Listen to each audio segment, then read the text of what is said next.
Help support the show by joining the Patreon or becoming a YouTube member. Also, hit that like button and subscribe if you want more Browns-focused content.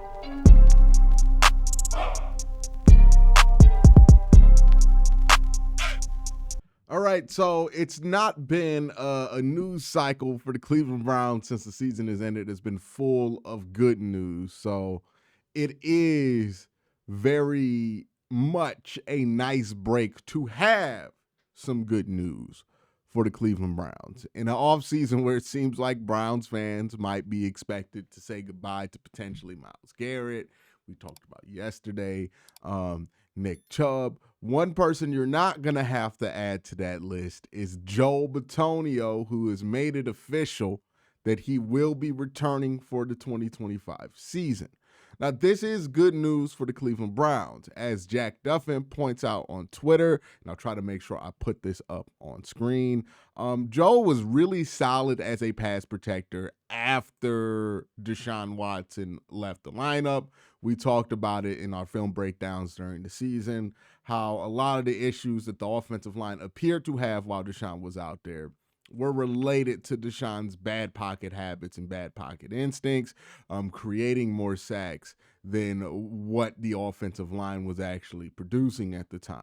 So run blocking still needs work, but a lot of that they feel like has to do with the Browns switching, not systems, because it wasn't that drastic, but switching the philosophy in which they run the ball, right? They win a lot of power concepts, a lot of split gap, instead of the wide zone stuff. So going back to that, the bread and butter that Joe Bitonio has put a borderline Hall of Fame career into should improve the Browns greatly. So that's really good news here. Joe Bitonio is going to be back for the Cleveland Browns, a team that needs veteran leadership, a team that needs a vet voice in that locker room. Definitely going to be good for Joe to be there. I wonder if Joe Bitonio, and knowing that Joe Bitonio is returning, factored into the Browns' decision to keep Nick Chubb or not to keep Nick Chubb. Again, nothing's official. Nick Chubb could return for the Browns, but it's looking like they're not going to return the longtime running back for the Cleveland Browns here. So maybe they knew Joe was going to come back. They don't anticipate having to move off Myles, so they think that Nick's going to be the only one that you might potentially lose. Maybe that's how they're viewing this. But Joe being back is a huge boost, right? This offensive line needs to improve. You weren't going to improve without Joe Bitonio out there. Also allows Zach Zinter another year of development. You want to have offensive lines get 1 to 2 off seasons of development before you really rely on them to play for you, especially if they're later round guys, day 2, day 3 guys. So Zinter gets another year to kind of beef up before he has to be put out there full time or is expected to take over. Who knows? The Browns could draft another guard in this draft too. You got Wyatt Teller, so you got 2 anchors there. You still got to figure out what you want to do at center. Do you want to keep Ethan Posick? Do you want to move on from him? And then tackle, right? Do you want to get a swing tackle? How much do you trust DeJuan Jones in his development? Who's going to be there in the draft? All of that stuff is going to matter going forward. But the first bit of news here, good news that the Browns are going to be able to retain Joe Bitonio. Another thing I want to circle back from yesterday's video is my thoughts about Nick Chubb not returning. And look, when I recorded the video yesterday, I was just letting y'all know how this made me feel as a Browns fan, which I do believe is a valid way to feel, right, as a Browns fan. I do not like that Nick Chubb could play somewhere else, especially in an offseason that has this much uncertainty, as much uncertainty as the Cleveland Browns have had in a very long time. You know, I don't like the idea of Nick Chubb playing somewhere else. That being said, if I take a step back and not just look at this from a business perspective, but look at the trends, right?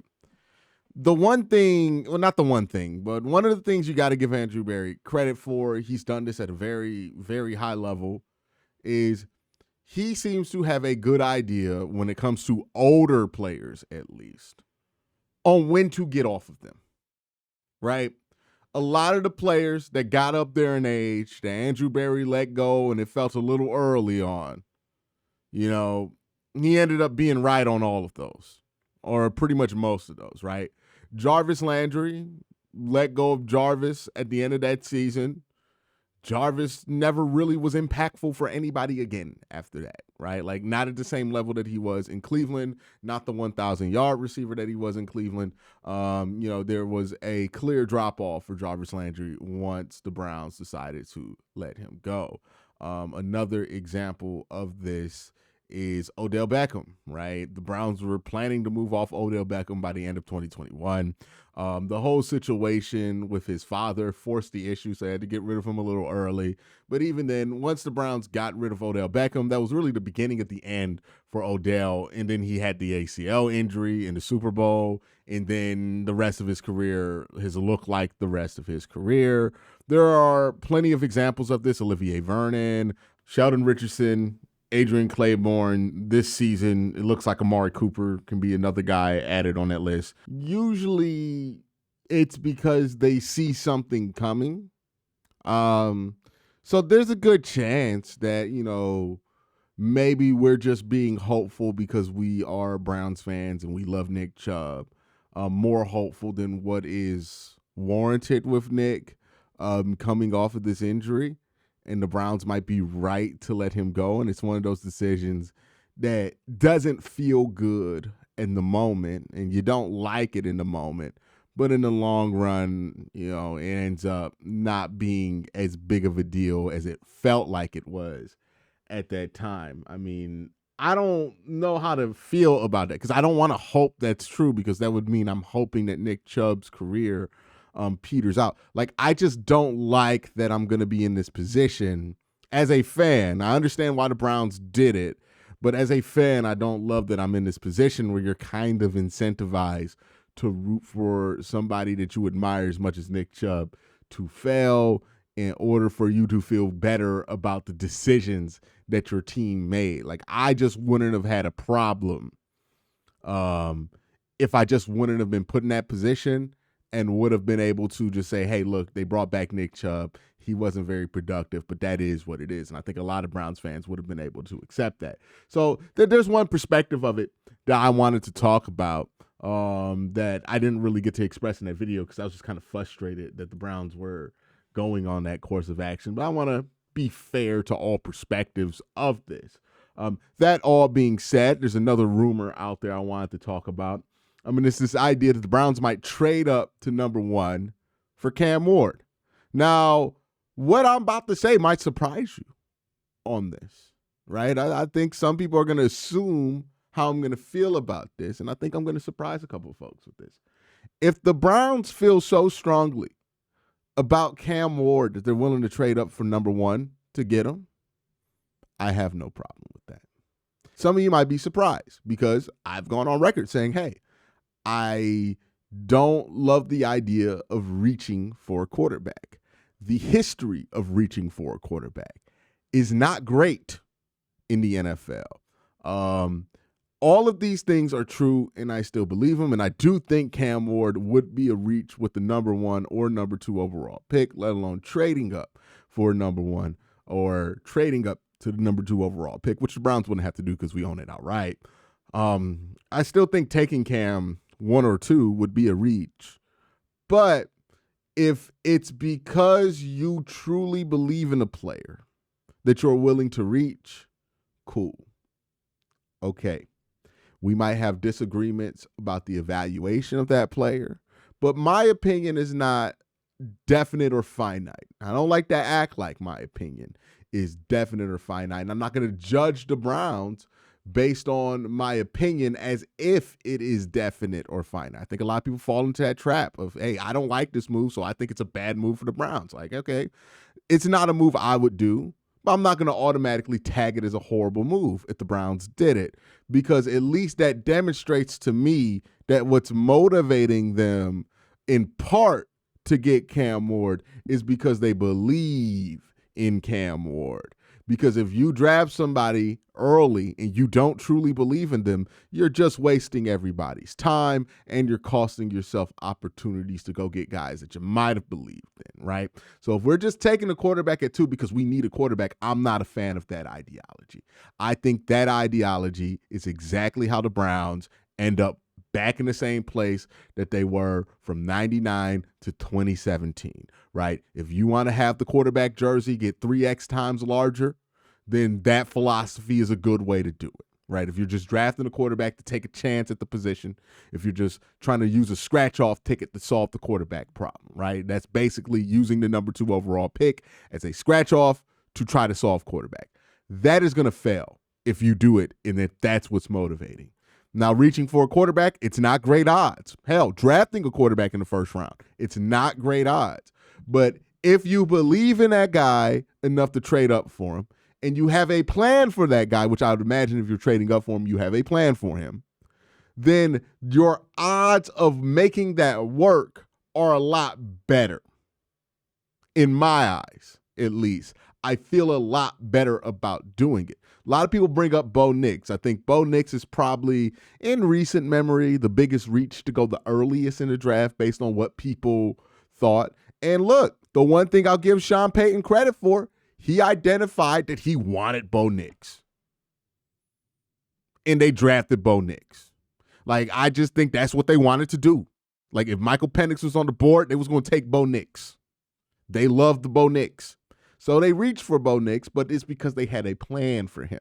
We'll see how the rest of Bo Nix's career ends up because I'm not convinced that he's going to be able to maintain.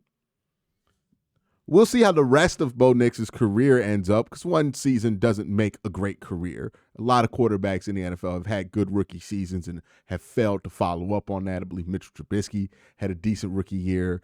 Same could be said for Mac Jones, who made the playoffs in his rookie year, similar to Bo Nix. So we'll see how the rest of his career lines up. But what you do give Denver credit for is, hey, they reached for a quarterback, but they reached for the right reasons.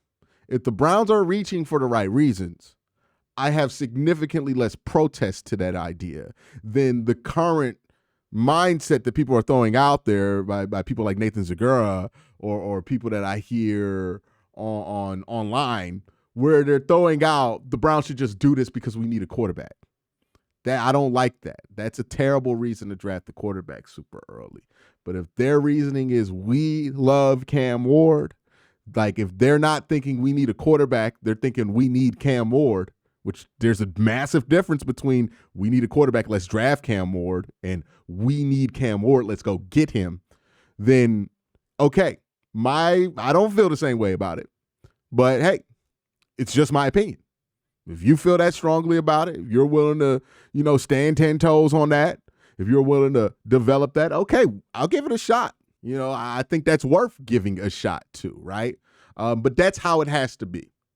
And so hearing that the Browns want to trade up for 1 for Cam Ward, if they ended up doing that, if they traded up to get the number 1 overall pick and they took Cam Ward, I would not have a problem with that. As much as I want Abdul Carter, as much as I want Mason Graham, I want the quarterback problem solved. And yeah, if they feel like Cam Ward is the guy to solve it, not, hey, let's just take a guy to take a chance on it, but Cam Ward is the guy to solve it, they feel that strongly about it, then let's see what happens, right? Let's see what happens there. This has been consistent with everything I have said in the pre-draft process, right? I want to draft somebody in the top 3 of this draft that the Browns truly believe in as a football player, not somebody that they're drafting because they want to fix a position, but somebody that they're drafting because they think that player as a prospect itself is just worth the pick itself. For me personally, I could not get there with Cam Ward. But if they can get there with Cam Ward, if they feel like there is a plan and a vision with Cam, okay, let's see what it is, right?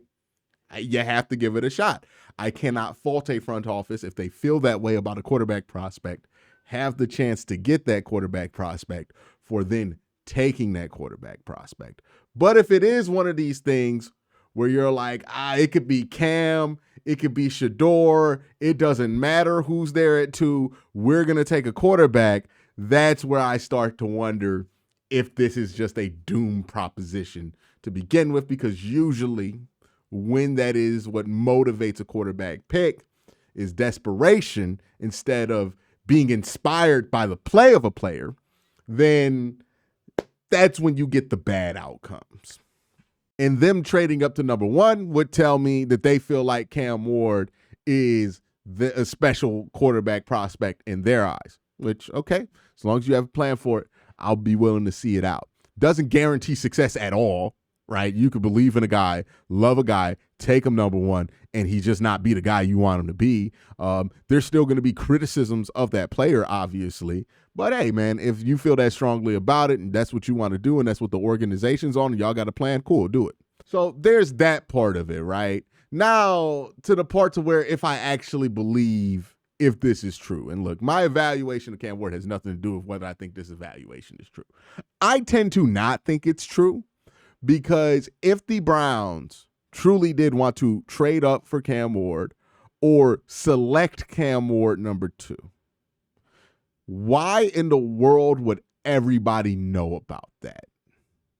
This is a franchise in Cleveland that is consistently criticized, almost notorious for the level of silence that they offer in situations like this. The Browns are a very secretive organization under Andrew Berry. They don't tell you basic things, let alone big things like this. So it makes me skeptical that I'm hearing so much about what the Browns are doing in late February, early March for a decision they're going to make in May. That doesn't sound like how this team has operated for the last 4 years. And strategically, it would make no sense for Cleveland to be the team leaking this information out.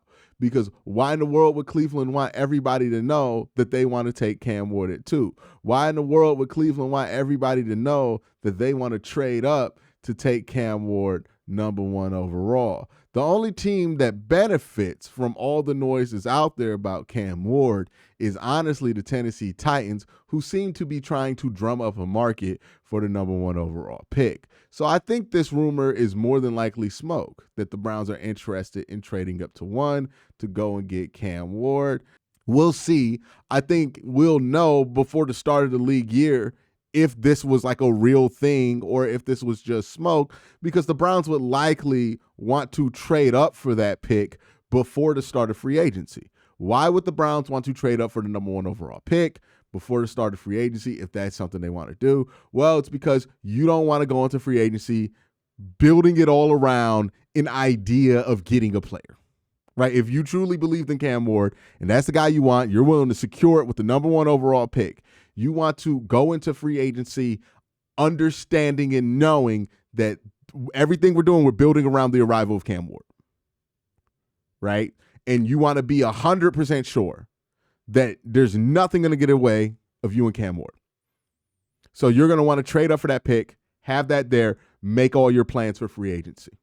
So we'll know before the start of that. I think most number 1 overall pick trades usually happen around that time, especially of this nature.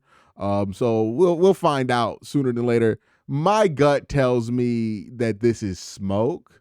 I don't find it ridiculous that the Browns would be interested in Cam Ward. The more I think about it, right, and the more I take this off of just how Cam Ward plays versus how Kevin's offense is operated well, it makes sense that they would like Cam, right? If they like Deshaun Watson, there's enough overlap with Cam Ward that they would like Cam Ward, right? That part's a huge part of it. I could see Kevin Stefanski liking that Cam Ward doesn't have this super high and low, up and down personality, that he's pretty nonchalant, which is another thing that Kevin gets criticized for, right? He's nonchalant, same as Cam Ward. I could see him thinking that's a bit of a personality fit there. So I don't think it's ridiculous that the Browns would be interested in Cam Ward.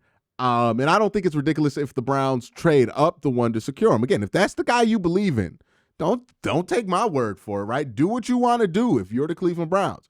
and trade up and get that guy. And if you do that, I would feel better about it than if you just stood there and waited to see if he'd be there too. Yeah, we'll see. We'll see. I could see it happening both ways, but my gut tends to tell me that this doesn't smell like it's coming out of Cleveland. It smells like it's coming out of Tennessee.